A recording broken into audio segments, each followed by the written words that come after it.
अस्सलाम वालेकुम। Okay, thank you, beta. Thank you. Thanks. Okay, I am starting my lecture. How are you? Everyone is fine. Hope so, inshallah. You know, we are revising the topics quickly so that कि जो चीज़ें आपने नहीं cover की या जो चीज़ें आप खुद से नहीं कवर कर रहे एटलीस्ट इन लेक्चर टाइम आप उनको रिवीजन कर लो. Today's there is two topics. One is psychosocial aspect of aging and second is psychosocial aspect of ICU. Okay? Now, aging. All of us are passing through the stages, different stages. You are young people. You have passed your childhood stage. Now you are adult. Uh, I would like to say that you are young people, but aging is not the word for you people. It may be considered for the middle age and old age people. Bad news about the time is that it flies. And good news is that you are pilot.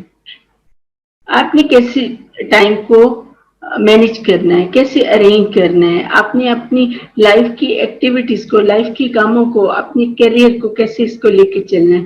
That's why you are the pilot. But time flies, specially I being self experience. I would like to say कि जो time होता है 20 से 40 तक का, it passes quickly because you have lot of to do. अभी जैसे आपका करियर है, आपने अपनी जॉब करनी है, जॉब के बाद मैरिज, फैमिली लाइफ, आपके किड्स छोटे हैं, उनको ग्रोन अप करना है. 40 तक आपका टाइम ऐसे फ्लाई करता है कि एक टाइम आता है जब आप बैक पे देखते हो, आप कहते हो इतना टाइम गुजर गया. मैं तो अभी कल की बात है कॉलेज में था, अभी कल की बात है कॉलेज में थी, अभी ये रिसेंट. But it flies. अब हमने इसको मैनेज करना होता है. सक्सेसफुल एजिंग क्या होती है? Let's go. From this pic you can know. जो फ्रॉइड कहता है कि जब आप ओल्ड एज में चले जाते हो तो again you reverse back towards childhood. Obviously everyone knows कि वही हम जैसे कहते हैं कि बूढ़े बच्चे हो जाते हैं, जो बहुत बुजुर्ग होते हैं, उनमें इड और ईगो बहुत प्रोमिनेंट हो जाती है. Then outline for this lecture is ageing, gerontology, geriatric, neurobiological changes of aging, psychological changes of aging, social problem of old age development during old age. ये जो चीजें हैं ageing, gerontology, geriatric, it is important for your MCQs and definition. आपको definition remember करनी होंगी, memorise करनी होंगी. 1 marks की होगी, 2 मार्क्स की होगी. We have to memorize it. But I am telling you according to your university questions, so that कि अभी हमारी preparation हो रही है. इंशाल्लाह होप्स हो के एग्जाम जो हैं टाइम पे होंगे and you are preparing well. I think so. घर में बैठ के आपको जहाँ जो इधर प्रॉब्लम्स होते थे हॉस्टल में, ये हो गया वो हो गया, वो सारे प्रॉब्लम्स आपके नहीं है. सो आई थिंक कि आपका रिजल्ट इंशाल्लाह 100% आएगा. न्यूरोबियोलॉजिकल चेंजेस, ये एसईक्यू क्वेश्चन होता है. Psychosocial changes of ageing, again SEQs. 5 marks के क्वेश्चन होते हैं and these are important for your MCQs. Now, what is aging? Aging is generally characterized by declining ability to respond to stress, increasing imbalance, and increased risk of morbidity and mortality. Now, can you understand? You know these terms very well, like morbidity, mortality. Mortality, everyone knows, rate of death rate, and morbidity. Basically this is disease prevalence. कितनी diseases होती हैं? This is disease prevalence rate. Then from your physio knowledge, all of you know biological changes occur at cellular level with aging, musculoskeletal, reproductive system. Females में menopause suddenly like 50, 45 से 50 तक की as में होता है, जबकि मेल में थोड़ा प्रोग्रेसिव होता है reproductive decline, progressive or it is gradual, not progressive, it is gradual. Cardiovascular system changes आती हैं. Here the females are more protected due to estrogen and progesterone hormones की वजह से उनका क्या है कि 50 इयर्स तक ऑलमोस्ट प्रोटेक्टिव होती है, but where there is strong family history or any congenital abnormalities तो वहां पे ये एक्सक्लूड हो जाती है बात. Respiratory system again you know respiratory system आप जैसे कोरोना का वायरस कहते हैं ओल्ड एज पे ज्यादा इफेक्टिव है, बट प्लीज रिमेम्बर इसको आपने इस तरीके से कंसिडर नहीं करना कि सिर्फ ओल्ड एज में ये लीथल है. It is lethal in all ages as you know. आपको डाटा और सारी चीजें टीवी पे आपके सामने है. एंडोक्राइन सिस्टम अगेन इसमें ग्रेजुअल डिक्लाइन आता है. सेंट्रल नर्वस सिस्टम में बहुत सारी चेंजेस आती हैं, तो basically we are more concern with the central nervous system due to psychology. Gerontology is the study of aging. Okay, gerontology is basically study of aging. Please इसको आपने तीनों का डिफरेंस देखना है कि what is aging, what is gerontology. Those who study the aging process divide older adults into two groups, young old 65 to 74. ये आपकी book में रिटर्न नहीं है, सिर्फ ओल्ड एज है, बट हमने ओल्ड एज को अगेन जो क्लासिफिकेशन है जो आपकी बाकी बुक्स में है वो इस तरह है. Young old 65 to 74 and old ages that is above 75. What changes occur in psychological level and your social level, we will discuss it. Now, what is this? Geriatric means the care of aging. ये आप ये है कि ageing की जो as में ज्यादा लोग हैं उनकी केयर कैसे की जाती है.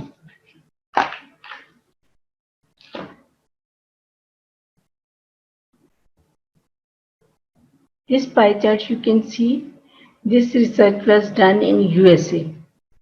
According to that research, as you can see 29% आपकी फीमेल और मेल का हम कंपैरिजन कर रहे हैं कि ये है. बेसिकली मैं इसको आगे लेके चली हूँ.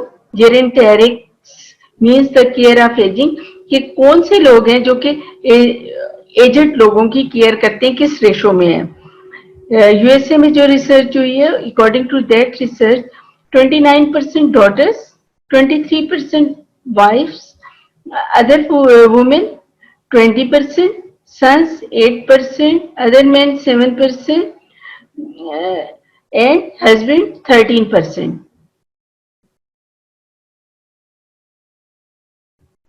Now, from this pie chart, you can understand, you can calculate it that about only 28% male are caring for the old age and 72% females are caring. I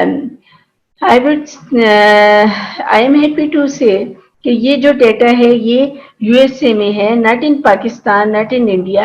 अगर ये पाकिस्तान में रेशो लगाई जाए तो आई थिंक यहाँ पे आपके सन्स को सन्स अगेन आ जाता है डॉटर इन लॉ. वो जो डॉटर्स हैं वो कन्वर्ट हो जाता है अगेन फीमेल का ही पार्ट बढ़ेगा. सन्स केयर करते हैं, कहा ऐसे ही जाता है कि parents are with sons, basically वो डॉटर इन लॉज जो होती हैं वो केयर कर रही होती हैं. तो so again it is given daughters and daughter in laws data. अब why only 28% male are caring. This is not a bad news, again it is a good news, because of that ये भी आपका जो hormonal level होता है, आपका oxytocin होता है इन फीमेल्स, जो ऑक्सीटोसिन है वो क्या है, वो आपको आपके लिए बॉन्डिंग का हार्मोन्स होता है, केयरिंग हार्मोन है, so that females are more caring than male. आप नर्सिंग में देख लो, ज्यादा फीमेल जाती हैं, उनके अंदर इस तरह की अल्लाह ताला ने क्वालिटीज दी होती हैं। At domestic level females are more caring, mothers are taking more care of their kids, लेकिन ऐसा नहीं है कि males are not doing giving that, उनका वे डिफरेंट होता है। They are caring but their way is different. Way different इसलिए होता है, they are earning, they are making money for their kids, for their families, for their parents, so that उनका बहुत सारा time जो होता है अपने बिजनेस में, अपनी लाइक जॉब्स में स्पेंड होता है। That's why they have less time for the caring. Okay, तो हम और देन अगेन जो उनके अंदर एक वो बॉन्डिंग वाला हार्मोन है वो भी कम है एज, तो so you you are not suppose to blame the male person, male, but it is due all due to your oxytocin and your again biologically, biopsychosocial आ जाएगा ना, biologically your oxytocin, psychologically obviously your caring nature, females are more caring, इनका limbic system ज्यादा active होता है, इन जहाँ पे emotional attachment ज्यादा होती है, and males are social factor होते हैं, जो कि males they are doing job and they are working outside the home. Longevity, बेटा ये सारा everything is written in your book, everything is written in your book, but मैंने इनको थोड़ा नंबरिंग में कर दिया है so that it will be easy for you to understand. Longevity depends upon family history, regular medical checkup, minimal और no caffeine and alcohol consumption, work gratification, that is very important. अगर आप अपनी job से, अपने काम से satisfied हो, अपने बिजनेस से सेटिस्फाइड हो, तो क्या होता है, अगेन आपकी there is no stress level, आपके अंदर स्ट्रेस लेवल नहीं होगा, तो इम्यूनिटी सिस्टम अच्छा होगा, इम्यूनिटी सिस्टम अच्छा होगा तो रेजिलियंस अच्छी होगी, सो that it is longevity depends upon work gratification, exercise, diet and health, regular exercise, exercise means regular, diet means healthy diet, not too much diet, that also affect your health। और health में आ जाते हैं आपके biological factor, उसमें congenital factor, family history, all is included. As being useful in artistic role, but it is very important. Artistic role होते हैं कि आपका like you are working for other people, अपनी जात से बढ़ के आप दूसरों के लिए काम कर रहे हैं। When you are working for the other people, आपका इंटीरियर सिंगुलेट जो कॉर्टेक्स होता है उसकी एक्टिवेशन होती है, और जब एक्टिवेशन होती है तो आपको वो जो सेटिस्फेक्शन होती है वो अपने ऊपर स्पेंड करके नहीं होती। If you are spending money on your cloth, your shoes, आपको टेम्परेरी हैप्पीनेस आ जाती है, आप फॉर अ वाइल आप देखते हो वो मैंने कपड़े पहने हैप्पी, वही कपड़े कल को पुराने हो जाने हैं आपके, तो वो क्या है, वो आपकी परमानेंट हैप्पीनेस नहीं है। If you are helping the needy people, तो वो जो आपकी हैप्पीनेस होती है, सेटिस्फेक्शन होती है, वो आपकी लाइफ और हेल्थ के लिए बड़ी इंपॉर्टेंट होती है। So make it the habit. ये आपके पास बहुत अच्छा टाइम है, ये जो इस वक्त हम डिजास्टर से पास कर रहे हैं, यहाँ पे अगर आप अपनी हैबिट बना लेते हो to help the needy people, कितनी भी आप हेल्प कर सकते हो एनी हाउ। आप पुराने सूटों में से एक सूट जो कि आपको पसंद है वो किसी को दे दो, again this is your artistic role, ठीक है। तो please make it the habit for your whole life. Now, social problem of aging. Problem faced by the elderly are loss of spouse. ऐसे ही होते हैं, हस्बैंड वाइफ में से एक की डेथ हो जाती है और एट द ओल्ड एज हम लोग तो कहते हैं ना कि वो marriage is for the young people, but for old age companionship is must, और वहां पे एक दूसरे की सपोर्ट बहुत मैटर करती है। तो इस वजह से जो सोशल प्रॉब्लम वो फेस करना शुरू कर देता है who is living. Family members and friend, किसी का भी लॉस हो जाता है, स्पाउस का हो जाता है, अल्लाह ना करे कोई फैमिली मेंबर हो जाता है, जो brothers, younger brother, Elder brother, anyone. Loss of social status, आपके पास वो जो स्टेटस, एक हाई जॉब होती है या वो स्टेटस होता है कि you are authoritarian parents, we are authoritarian parents, whatever, वो सारा वो सोशल स्टेटस का लॉस हो जाता है। Loss of independence, to some extent you are dependent upon your kids, limited income, pension पे हो, अनएम्प्लॉयमेंट है, डिपेंडेंस है, there is lot of dependence in old age, if someone is ill या कोई उसको मेडिकल प्रॉब्लम है तो उसके साथ डिपेंडेंस ज्यादा हो जाएगी। Deficiency in care needs, obviously variable degree of isolation and stigmatization. It is all over the world, but it is more in Western countries. Isolation and stigmatization. Social problem in आपने culture में, I think मैंने आपको introduce नहीं करवाया या करवाया, individualism culture and दूसरा होता है कलेक्टिविज्म कल्चर। जो इंडिविजुअलिज्म कल्चर है, it is part of western. वहां पे हर individual, when someone is young boys or girls, when they are 18 years old, they are making their decision at their own level, they are earning their self, parents are not responsible to some extent, not in all families but in majority families, parents are, if they are studying, वो अपने ही study भी कर रहे हैं, job भी कर रहे हैं, they are earning. The same is for the parents. Parents क्या होता है, ओल्ड एज में the kids are not responsible, वो ओल्ड हाउसेस में चले जाते हैं या फिर अपनी केयर खुद कर लेते हैं, हायर कर लेते हैं किसी को अपनी केयर के लिए। और kids are, if they are from good families, और उनकी ट्रेनिंग हुई, it depends upon your training, तो वो उनको ओल्ड को लुक आफ्टर कर लेते हैं।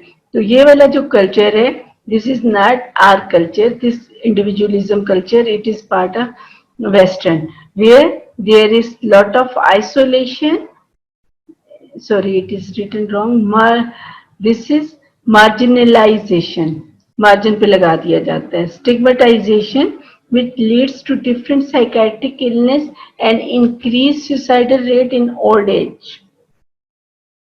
suicidal rate old age में वेस्टर्न कंट्री में बहुत ज्यादा है, और उसकी रीजन मेनली साइकेट्रिक इलनेस होती हैं, and social factors are isolation, marginalisation and stigmatisation, where the old age is stigmatise. Stigmatise क्या होता है कि बिलीफ होता है कि ये स्टीरियोटाइप इमेज होता है which is source of stigmatization and discrimination. Most elderly individuals enjoy good health through most part of their 20s.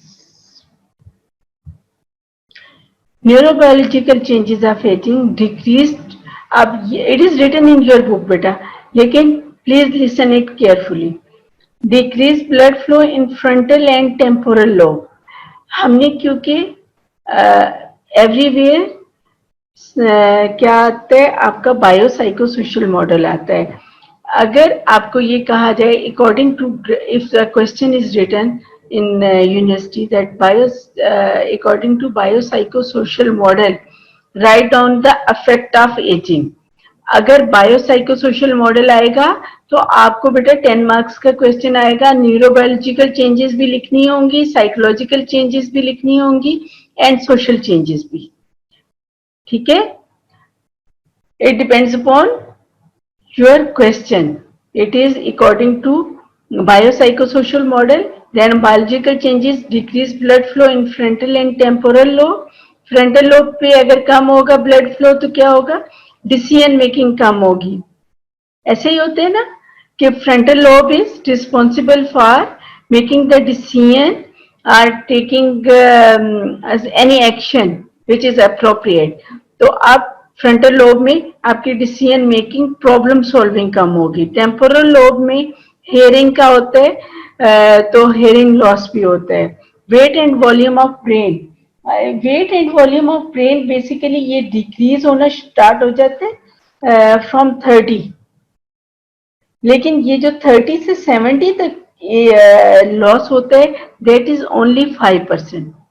Up to 30 means 30 पे मैक्सिमम आपका ब्रेन वॉल्यूम होता है, और उसके बाद इसका ब्रेन का आपका लॉस होते हैं अप टू एज ऑफ 70 तक लॉस होता है। और वो जो 70 तक लॉस होता है उसमें क्या होगा, ये ओनली 5% होगा। 70 से 80 तक या 70 से 90 तक जो आपका जो हमारा ब्रेन लॉस होता है, वॉल्यूम लॉस होता है, that is about 20%। That is too much. That's why जो मेमोरी लॉस होता है वो मेच्योरिटी 70 से अबव लोगों में होता है। वेंट्रिकल एंड सबरेक्नोइड स्पेसिस, उनका भी क्या होता है कि आपकी वो भी इंक्रीज हो जाती है। जब इंक्रीज होंगी तो क्या है, प्रेशर आ जाते हैं कॉर्टेक्स पे और वो थिन हो जाती है। Nerve cell loss in cortex, hippocampus and cerebellum. Hippocampus में अगर लॉस होगा तो मेमोरी लॉस होगी, सेरिबेलम में होगा तो all of you know cerebellum का फंक्शन क्या होता है, आपकी कोर्स मूवमेंट होती है एंड फाइन मूवमेंट, ठीक है, दोनों सेरिबेलम कंट्रोल कर रहा होता है। तो अब मैंने आपको क्या बोला था कि आपका जो कॉर्टेक्स का और ब्रेन का लॉस होता है 20% होता है फ्रॉम 70 टू 90। तो आपके that's why I think PMDC के लॉ में भी ये है, फाइन मोटर मूवमेंट जो है वो भी डिस्टर्ब हो जाती हैं, ट्रेमर स्टार्ट हो जाते हैं अबव 70। दैट्स वाई आपके जो सर्जन होते हैं उनको अलाउ नहीं होता कि अबव 70 वो सर्जरी करें। वो ओपिनियन दे सकते हैं बट सर्जरी नहीं कर सकते, ठीक है। According to PMDC rule it is illegal. Senile plaques are found in normal ageing brain.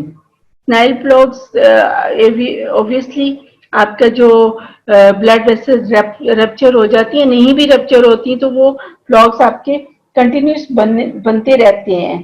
कहाँ पे नियोकॉर्टेक्स में बनते हैं, एमिगडाला में बनते हैं, हिप्पोकैम्पस में बनते हैं।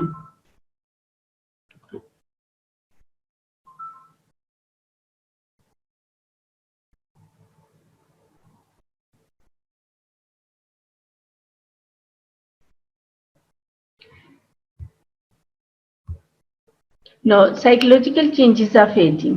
What are the psychological changes? आपकी साइकोलॉजिकल चेंजेस आईक्यू के ऊपर इफेक्ट होगा, ऐसा ही है। आईक्यू सबसे बेस्ट आईक्यू होता है when you are 25 years of age, लेकिन 25 इयर्स के बाद ये प्लेट्यू बन जाता है, ये नहीं होता आईक्यू कम नहीं होता। दिस इज ब्लेस्ड कि हम लोग 60 टू 70 की एज तक सेम आईक्यू के साथ रहते हैं, अल्हम्दुलिल्लाह। एंड देन इट डिक्लाइंस, फिर आपका आईक्यू डिक्लाइन होता है। लेकिन होता क्या है, इट इज ये स्पेसिफिक चीजों में डिक्लाइन होता है, not in all thing. Like आपकी कोई प्रोसीजरल मेमोरी है जो कि अच्छे तरीके से रिटेन्ड है हमारी इन यंग एज, तो उसमें you are it is unaffected, but our verbal memory is even less affected, but procedural memory in that sense कि अगर recent आप कुछ सीखना चाहते हो, like old age में if someone want to learn about computer or something, so that is quite difficult for him if he or she is above 60. Have you seen the people who are driving manual cars? I think manual car जो है वो technique है, basic technique है to drive a car, but वह और जो आपकी automatic है वो तो जस्ट लाइक अ टॉय है. तो but the people who are driving in a manual car, like वो जो गियर वाली होती है वो ऑटोमेटिक के ऊपर नहीं, दे हैव डिफिकल्टी. तो बिकॉज वो जो न्यू स्किल है उसको सीखने में उनको प्रॉब्लम होती है. The second problem is with the problem solving. Problem solving में ये होता है कि आपका वही आपके फ्रंटल लोब्स की ब्लड सप्लाई कम होती है.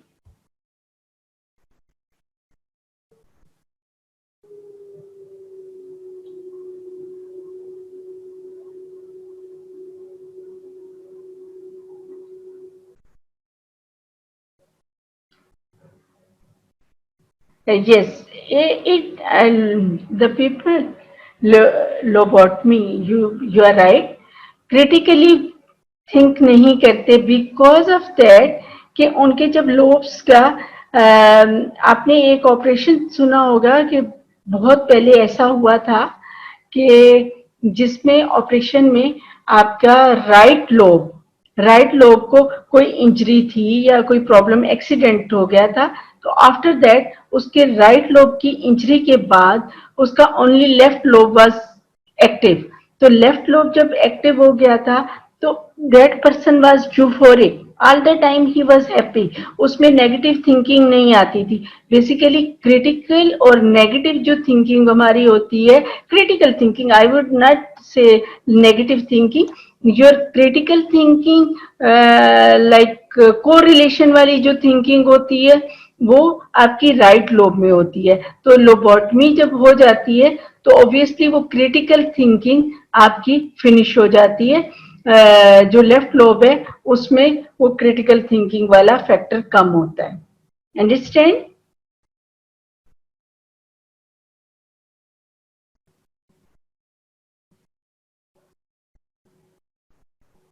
शाज़मीन, you have? Yeah. Okay. Now problem solving, again problem solving is due to that कि आपका जो फ्रंटल लोब है ब्लड सप्लाई कम है. प्रॉब्लम सॉल्विंग एंड कोरिलेशन उसमें प्रॉब्लम आ जाती है तो डिफिकल्टी आ जाती है. Short term memory is mostly it is not affected. Long term memory affected होती है, बट अगेन सम मेमोरीज जो कि आपकी डिक्लेरेटिव मेमोरीज होती हैं, कोई इवेंट से रिलेटेड होती हैं, these are preserved in a very good way. Like आपने बहुत सारे अपने बुजुर्गों को सुनाते हुए देखा होगा कि पाकिस्तान ऐसे बना. एवरी इवेंट दे रिमेम्बर, एवरी इवेंट, उनके चाइल्डहुड के जितने भी इवेंट होंगे वो बहुत अच्छे तरीके से उनको मेमोराइज होंगे. तो ये बेसिकली उनकी लॉन्ग टर्म मेमोरी होती है रिलेटेड विद सम इवेंट, और ये डिस्टर्ब नहीं होती. इवन इंक्रीज्ड कम्प्लेक्सिटिविटी जो होती है मेमोरी में वो भी उनकी रिजर्व होती है. ऐसे physical cognitive activity, as I said before, कि फिजिकल कॉग्निटिव एक्टिविटी में वो जो न्यू कॉग्निटिव एक्टिविटीज होती हैं उनको नहीं सीख पाते. लर्निंग न्यू एक्टिविटीज की मुश्किल होती है, but the learn which things they have learn before, they that is they are good in that. And emotionally they are more intelligent. Like with time I EQ आपका increase हो जाता है. Old people are able to recognize emotions in others, negative or positive emotions. They are they quickly pick the sarcasm in the people. ठीक है, तो ये क्या है, ये उनकी activity basically cognitive, emotionally they are more intelligent. और दूसरी चीज आपने देखी कि कंप्रीहेंशन एंड देयर ग्रामर, वो जो ग्रामर होती है, जो इंग्लिश की ग्रामर, वर्बल एक्टिविटीज, वो उनकी ओल्ड एज चाइल्डहुड की उनकी प्रिजर्व्ड है मेमोरीज, वो बिल्कुल डिस्टर्ब नहीं होती. इवन इनकी vocabulary that is more than young people. Time के साथ साथ इंक्रीज हो जाती है ना आपकी vocabulary.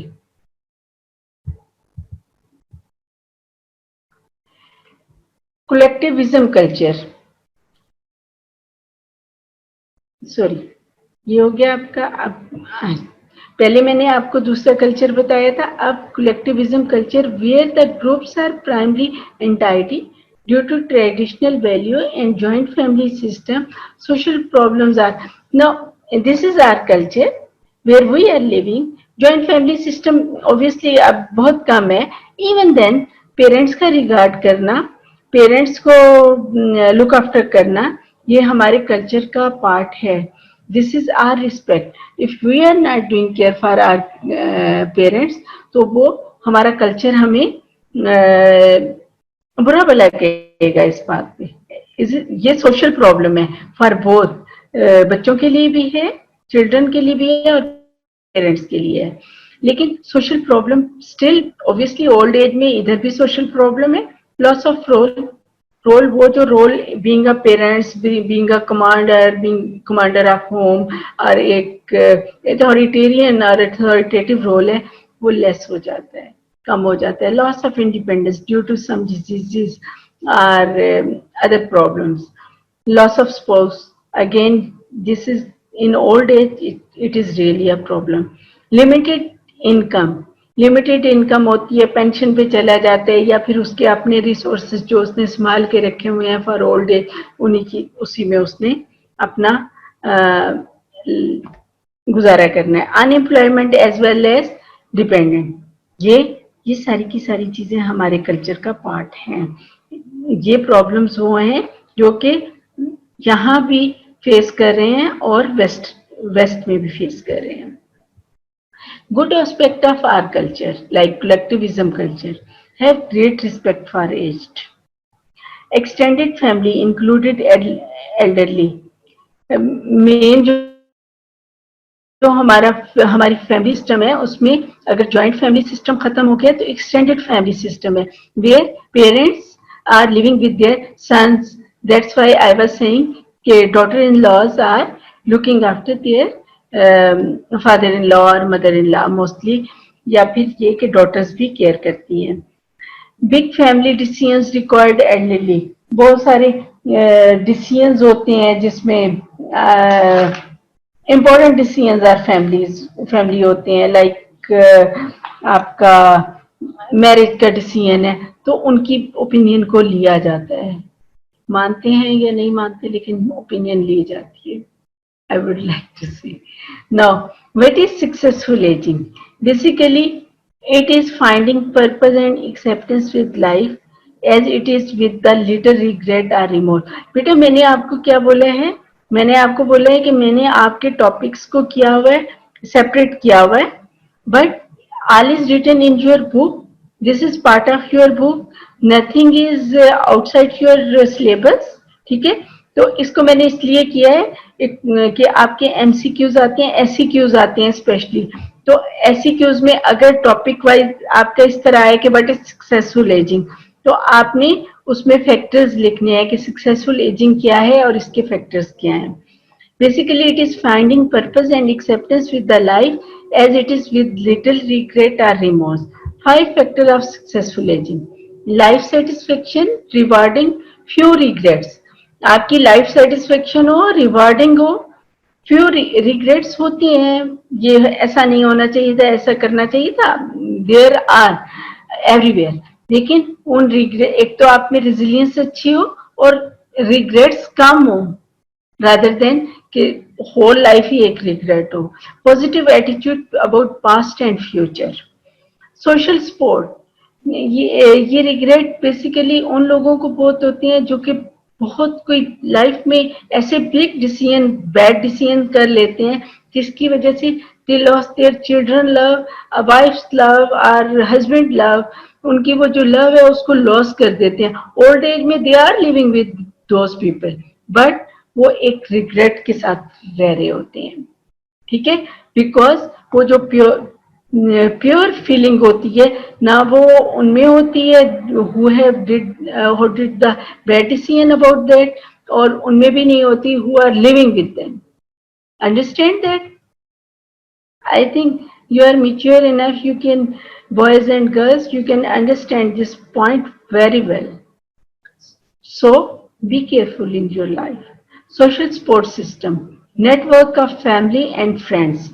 This is very important. आपके पास आपका जो हमारा कल्चर है उसमें family members means your cousins, your uncles, aunt, उनका एक ग्रुप होना चाहिए, नेटवर्किंग होनी चाहिए आपका, उनके साथ उनकी सोशल सपोर्ट होनी चाहिए, फ्रेंड्स होने चाहिए. Friends are one best friend is must for the life, जिसके साथ आप हर चीज शेयर कर सको. Good physical and mental health, physical health आपकी अच्छी है, you are doing exercises, having good resilience, आपकी पर्सनैलिटी टाइप ऐसी है, तो that is a successful ageing factor. Financial security, है ये आपने देखा होगा बहुत सारे बुजुर्ग अपनी जो है जो भी उनकी प्रॉपर्टीज होती हैं और वो एंड तक उसको छोड़ते नहीं है. That is financial security and this is must for the old as. ये भी आपकी सक्सेसफुल एजिंग होती है, आपको थोड़ा एनहांस करती है. Personal control over one's life, आपकी अपनी लाइफ के ऊपर कंट्रोल कितना है, अपने डिसीजंस, आप इम्पल्सिव तो नहीं हो, बहुत इम्पल्सिव तो नहीं हो, गुस्से में प्यार में आए तो क्या डिसीजन करती है, गुस्से में आए तो बस टेस्टनेस करती. अगेन सक्सेसफुल एजिंग, एक तो मैंने ये वाले फैक्टर बताए थे आपको, psychological factor. No physical factor में आपके आ जाते हैं exercise, diet, sleep, genetics, flexible personality. Flexible genetics means obviously आपकी फैमिली हिस्ट्री कैसी है. फ्लेक्सिबल पर्सनैलिटी, यहाँ पे फ्लेक्सिबल पर्सनैलिटी वो होती हैं जो कि अपने डिसीजन चेंज भी कर लेती हैं, विद टाइम चेंज कर लेती हैं, यू टर्न भी ले लेती हैं. This is flexible personality because of that कि आपकी टाइम की रिक्वायरमेंट होती है. यहाँ पे I am not judgemental but B type personalities are mostly flexible, जो ए टाइप पर्सनैलिटीज होती हैं बड़ी परफेक्शनिस्ट होती हैं, उनको हाई अचीवर्स होते हैं, टारगेट चाहिए होते हैं, उनमें के अंदर फ्लेक्सिबिलिटी कम होती है. बट जो बी टाइप पर्सनैलिटीज होती हैं और मिक्स पर्सनैलिटीज होती हैं, एम्बिवर्ट होती हैं, इनमें फ्लेक्सिबिलिटी ज्यादा होती है. तो सो ट्राई कि अगर आपकी ए टाइप भी पर्सनैलिटी है तो आप अपने बहुत थोड़े डिसीजंस और अपने कामों में थोड़ी फ्लेक्सिबिलिटी रखें और अपने टारगेट उतने ही सेट रखें जो आपकी कैपेबिलिटी है. ये नहीं है टारगेट आप सेट कर लो कि भाई मैंने आज 3 चैप्टर फिनिश करने हैं. नो, 3 चैप्टर फिनिश कर, इफ ए टाइप पर्सनैलिटी है फिनिश नहीं कर सकती तो वो स्ट्रेस में चले जाएगी. बी टाइप पर्सनैलिटी है वो अपना टारगेट अगर नहीं अचीव कर सकती कोई बात नहीं, कल हो जाएगा, इट्स ओके. ठीक है. डेवलप न्यू कोपिंग स्किल आपकी अच्छी होनी चाहिए. रिलीजियस बिलीफ, बेटा religious belief is a very healthy. Religious belief में आपकी रिलीजियस प्रैक्टिस भी शामिल है, नमाज, रोजा, ज़कात एंड नमाज एंड रोजा. And the other is religious belief, आपका रिलीजियस होना in that is altruistic nature, दूसरों के लिए काम कर रहे हैं, you are kind with the animals, with the human beings, with your parents, with your friends. ये सारा आपका जो खिदमत खल्क है, उसको कुछ एक प्रॉपर वर्ड होता है, हकूकुल एंड हकूकुल इबाद. If you are doing your हकूकुल इबाद in a good way, this is again your religious belief. Social relationship, socio economic status.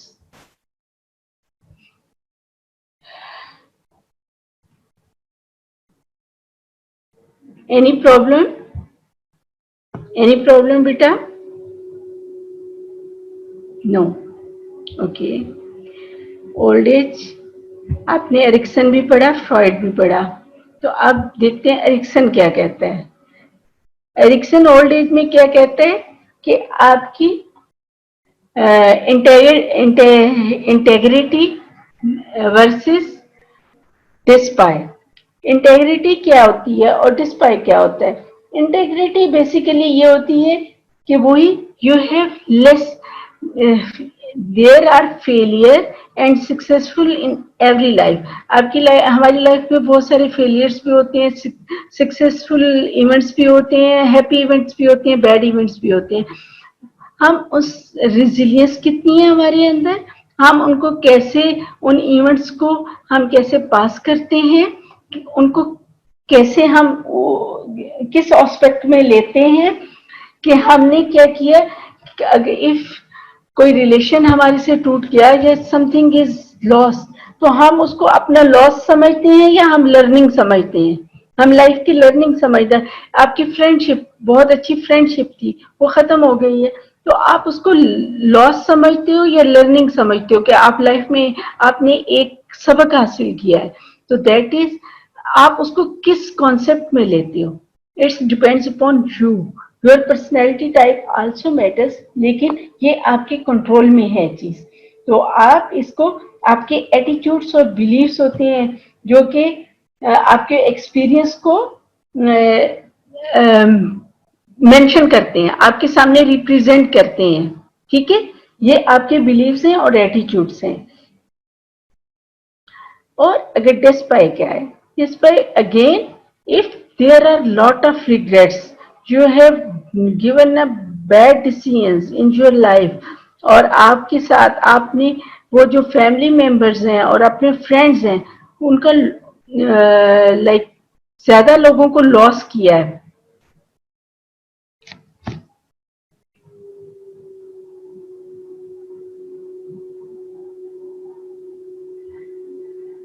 Loss किया, तो एट द एंड क्या होगा कि आपके अंदर डिस्पाई होगा और आपकी लाइफ सेटिस्फेक्शन कम होगी। एट दैट टाइम उसकी प्रेजेंटेशन कैसे होती है? परसिस्टेंट इरिटेबिलिटी होगी, डिस्गस्ट होगा, फियर ऑफ डेथ होगा। ठीक है, अबव 65 ये चीजें स्टार्ट होती हैं, इंटेग्रिटी एंड डिस्पर। अब यहाँ पे क्या है, इफ समवन इज सेटिस्फाइड और उसमें इरिटेबिलिटी कम है, तो वो क्या है, इंटेग्रिटी है, और वो लेस रिग्रेट के साथ है। यहाँ पे क्या है, डिस्पाई उसमें होगा जहाँ आपने कुछ बुजुर्ग देखे होंगे, having lost lot of irritability, irritability होगी, उनको हर चीज में नेगेटिव नजर आएगा, और all the time they have the fear of death. तो अब ये क्या है, डिस्पाई है। अंडरस्टैंड? फ्राइड्स वैसे बड़ी प्यारी बात कहता है, I love that. Increasing control of ego and is with aging results in increased in autonomy. Regression, regression में permit primitive modes of functioning to reappear। Regression क्या होता है? ये डिफेंस मैकेनिज्म होते हैं कि बूढ़े बच्चे बन जाते हैं। हम कहते हैं ना, बूढ़े भी बच्चों की तरह बिहेव। रिग्रेशन, आप बहुत सारी, if you are in anxiety और टेंशन, आप क्या होता है, थम सकिंग करना शुरू कर देते हो in young age, because you people are the young. तो आप थम सकिंग करते हो, अपनी मदर के साथ चिपक जाते हो कि if you are in anxiety. तो ये क्या होता है, रिग्रेशन। ओल्ड एज में क्या होता है कि id and ego, these are prominent. Super ego जरा कम हो जाती है, इट अभी का अभी, खाना भी अभी मिलना चाहिए, अगर अभी नहीं मिला तो बस अब मैं नाराज हो गया हूँ, खाना नहीं। You have seen this happens in old as. तो अब क्या है कि रिग्रेशन बेसिकली क्या होता है, आपकी इट प्रोमिनेंट हो जाती है, यू आर लाइक चाइल्ड। तो वही बात है कि आपका क्या है, you are going towards your childhood.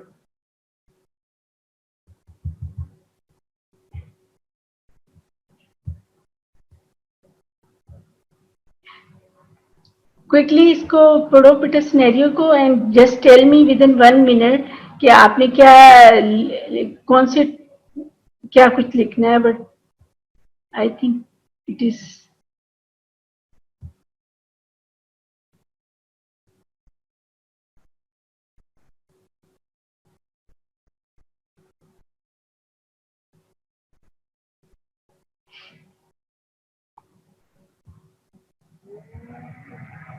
Ji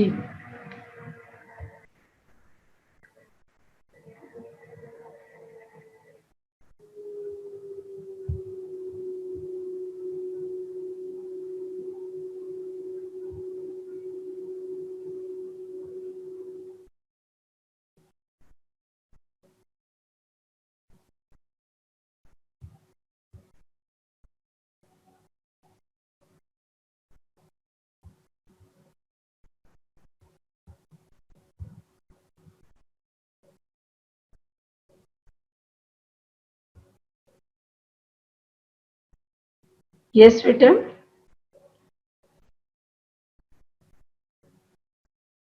neurobiological reduce blood ठीक है now it's okay no they are back thank you बेटा थैंक्स लॉट हाँ yes you are right you have to write down the neurobiological changes this one neurobiological changes and the other part is your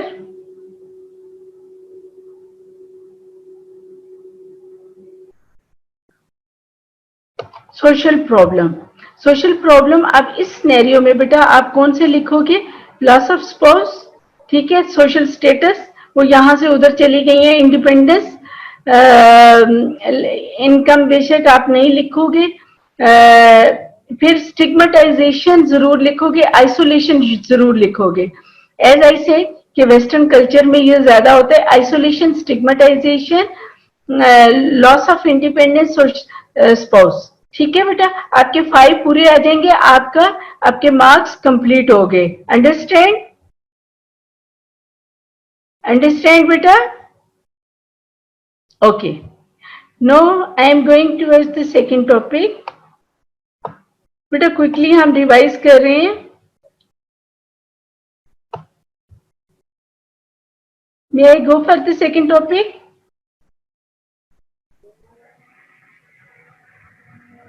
any problem beta no any problem yes okay no psychosocial issues in intensive care unit बेटा ये question भी आया था but आपने जो question आया था उसको भी मैं डिस्कस करूंगी at the end types of patient क्या होते हैं आईसीयू में post of patient with renal failure patients of stroke in last stages of cancer, liver cirrhosis and chronic obstructive pulmonary diseases. These are patients who are in part of ICU. Who are admitted in ICU for 2 weeks or 3 weeks because ये last stages of cancer, obviously stroke का patient है, इतनी जल्दी वो survive नहीं करता, renal failure हैं, post op patients हैं, and asthmatic patient है chronic asthmatic patient ICU psychosis are intensive care syndrome please बेटा इसकी डेफिनेशन याद करना this syndrome is characterised by increased wakefulness disorientation visual hallucination depression social withdrawal anxiety delusions and delirium okay this ICU syndrome का part है delirium it is not something else delirium is basically part of this ICU psychosis understand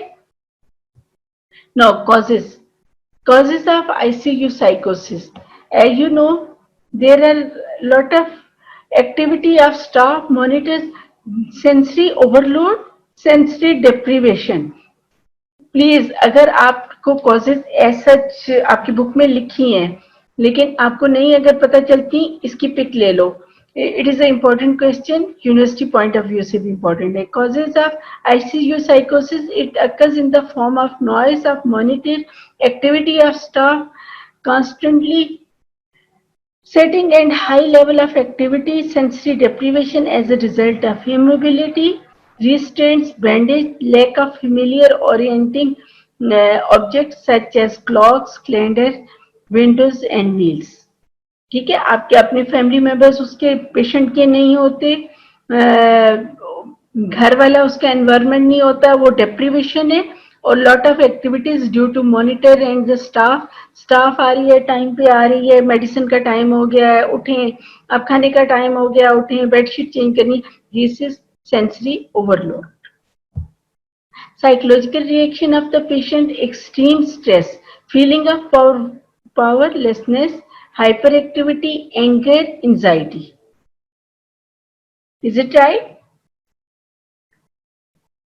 Intervention for the family. Family members are the family members who are taking care of their patient, और जो patient बाहर आपके ICU से बाहर बैठे हुए हैं relatives, उनके लिए कितना प्रॉब्लम होता है। They are there for 4 days 5 days और अनलिमिटेड टाइम। तो वो क्या है, आप इंटरवेंशन क्या करनी है, design a space for the family member and visitors. Basically होता क्या है, आईसीयू की पेशेंट, उनके लिए ना तो प्रॉपर कोई चैनल होता है जो कि उनको इंफॉर्मेशन दे रहा है, ना ऐसा होता है कि उनके लिए प्रॉपर स्पेस होती है फॉर द सिटिंग।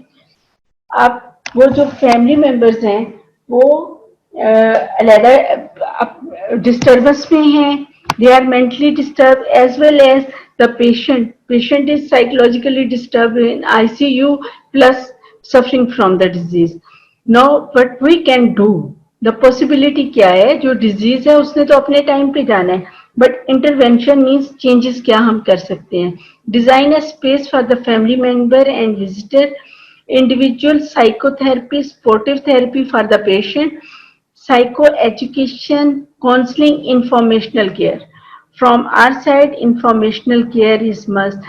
आप proper informational care दोगे पेशेंट को और फैमिली को, तो बेटा वो बहुत ज्यादा सपोर्ट होगी उसके लिए, या पेशेंट के लिए भी और फैमिली के लिए। Group therapy is done for the family, that is group family therapy, group psycho education, hospital, और इसके लिए आपका क्या है, हॉस्पिटल स्टाफ एंड डॉक्टर्स दोनों को, डॉक्टर कोई सीनियर डॉक्टर हो सकता है, हॉस्पिटल स्टाफ में ये नहीं है कि इंफॉर्मेशन जा रही है थ्रू स्वीपर भी इंफॉर्मेशन दे रहा है, वार्ड बॉय भी बाहर इंफॉर्मेशन दे रहा है, और वो सारी की सारी इंफॉर्मेशन रिलायबल नहीं है। अब रिलायबल नहीं है, दैट्स वाई क्या है कि वो एक्स्ट्रा स्ट्रेस कॉज कर रही है for the family members.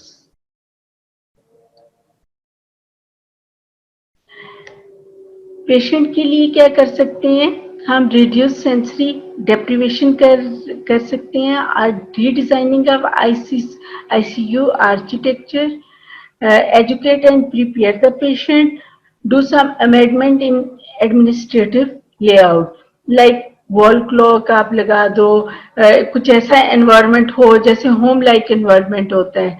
Patient को all the time if it is not required कि आप हॉस्पिटल ड्रेस में रखो तो उसको नॉर्मल ड्रेस में रखो, again it is boosting for, वो जो होता है डिस्करेजमेंट होती है, स्ट्रेस लेवल इंक्रीज करता है जो हॉस्पिटल ओटी ड्रेस और hospital dress.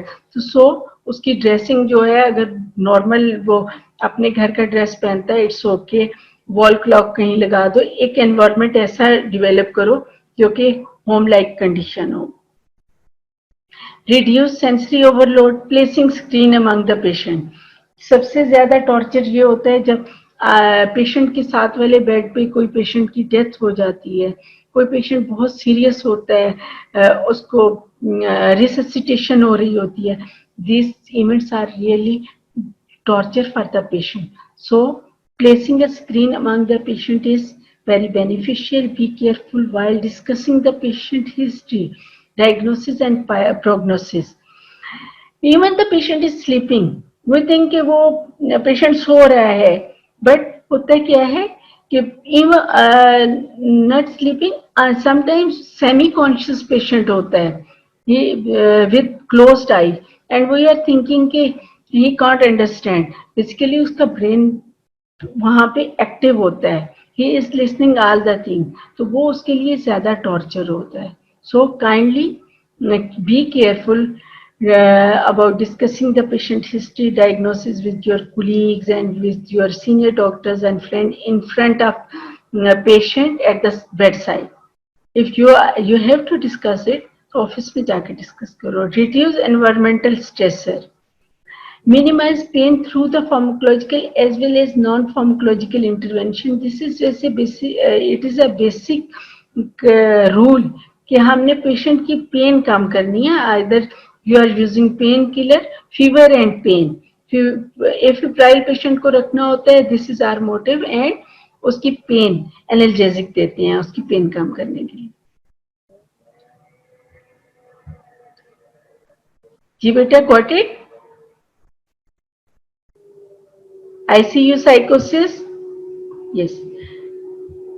Now, I am showing you a scenario which was given in your, I think, exam.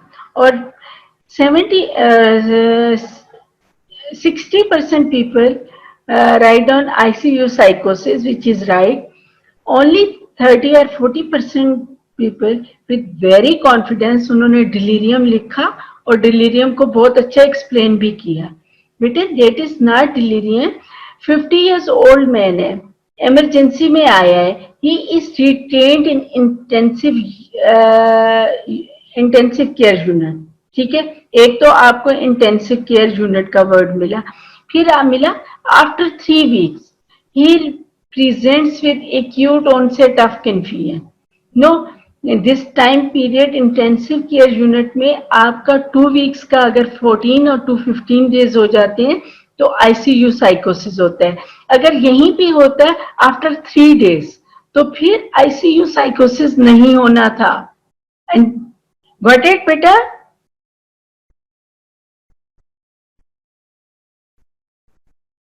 If it is written after 3 days or 2 days, then it is not ICU psychosis. It is written after 3 weeks. Then, so it is after 3 weeks. एक time period है जो कि sensory overload and sensory deprivation हुई है उसकी 3 weeks में. तो that's why this is ICU साइकोसिस. गॉट इट बेटा? डिफरेंस समझ में आया या नहीं? Please reply.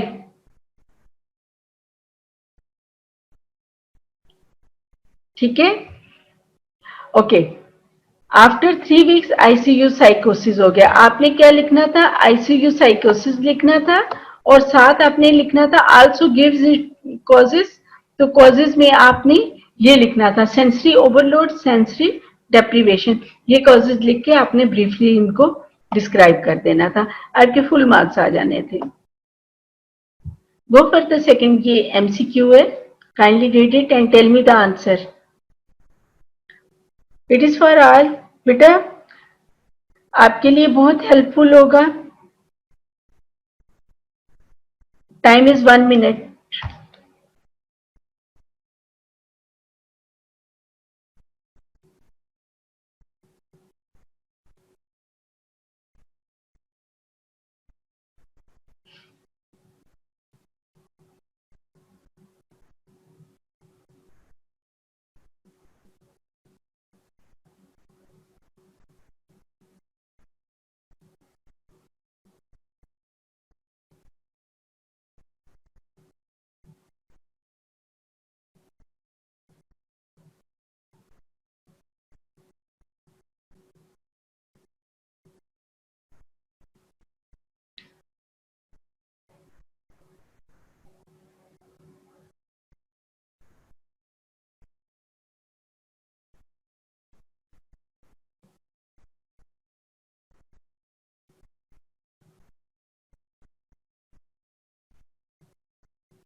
AE. Who have written A? It's wrong. Who have written ICU psychosis? It's wrong. बेटा, यहाँ पे इसीलिए मैंने आपको ये सिनेरियो दिया है so that you make a difference. बेटा, यहाँ पे क्या है कि patient is presented to an emergency department with history of fever, onset of confusion, agitation, loss of orientation, hearing of voices, disturbed sleep after taking prophylactic vaccine. पहले तो मैं answer दे दूं आईसीयू साइकोसिस। बेटा again and again I am saying, बेटा ICU साइकोसिस जो होता है वो एटलीस्ट पेशेंट 2 वीक्स तक आईसीयू में रहे तो होगा ना। दैट इज कॉजेज क्या होंगी, sensory overload and sensory deprivation. तो यहाँ पे तो पेशेंट आया बेटा आपका इमरजेंसी में इस प्रॉब्लम के साथ है, तो सो आईसीयू साइकोसिस फटाफट एक्सक्लूड हो गया। ठीक है, एक्यूट साइकोटिक एपिसोड, बेटा एपिसोड नहीं है, दिस इज नॉट एपिसोड। वो क्या है कि उसका उन्होंने कहा है कि symptoms worsen at right, most possible diagnosis is basically delirium. Kindly ये इसको पढ़ना डिलीरियम को, तो आप अंडरस्टैंड कर लोगे कि ये डिलीरियम की डेफिनेशन है। और ये जो वर्ड लिखा हुआ है ना, symptom worsen at night, that goes towards delirium, not acute psychotic episode. Early dementia बिल्कुल नहीं है, डिमेंशिया वाली तो कोई स्टेट ही नहीं है इसमें। मेनिंजाइटिस, मेनिंजाइटिस में अगर फीवर के साथ होता तो जरूर आपको नेक स्टिफनेस और बाकी हिस्ट्री दी जाती। Got it? गॉट इट बेटा? थैंक यू बेटा। The students who are responding, thank you very much. बेटा बाकी भी अटेंटिव हो जाओ, ये अब आपके एग्जाम इंशाल्लाह होंगे, आपका टाइम वेस्ट नहीं होगा इंशाल्लाह से। Now the second scenario.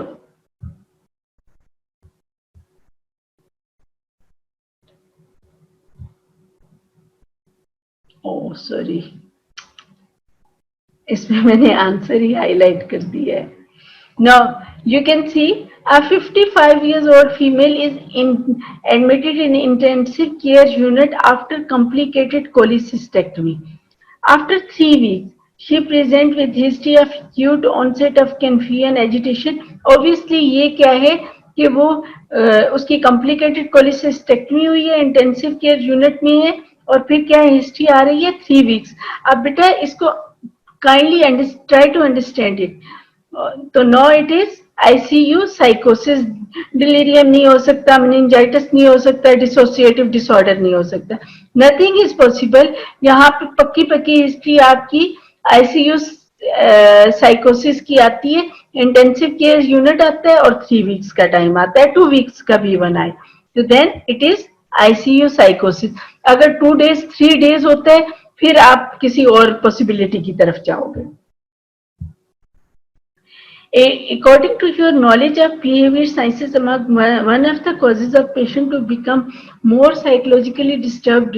This is next scenario. Kindly reply. I want your good response. Yes.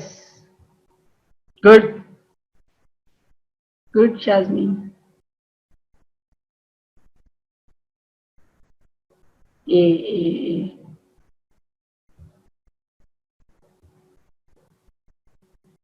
Right. Its answer is A. Noise of high level of activities and social deprivation.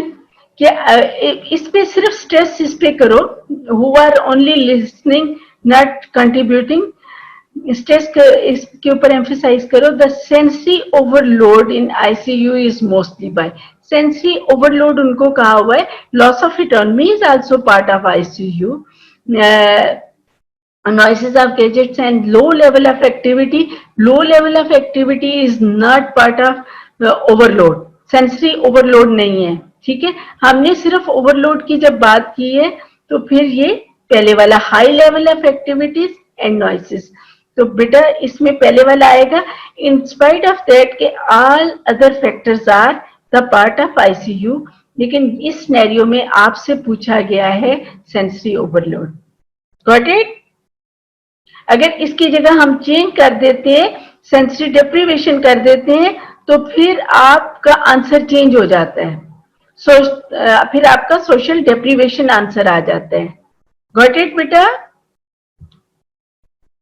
अगर हम question को to some extent change करेंगे in next paper, हम इसको इस तरह कर देंगे कि सेंसरी डिप्रीवेशन क्या है आईसीयू में, तो फिर आप क्या ओवरलोड की बजाय आपकी डेप्रीवेशन इसको कन्वर्ट करेंगे तो सोशल डेप्रीवेशन आ जाएगा.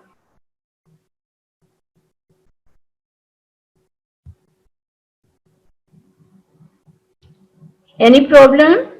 Any question? Dear students, girls and boys, any question beta? I've seen that boys are not contributing at all.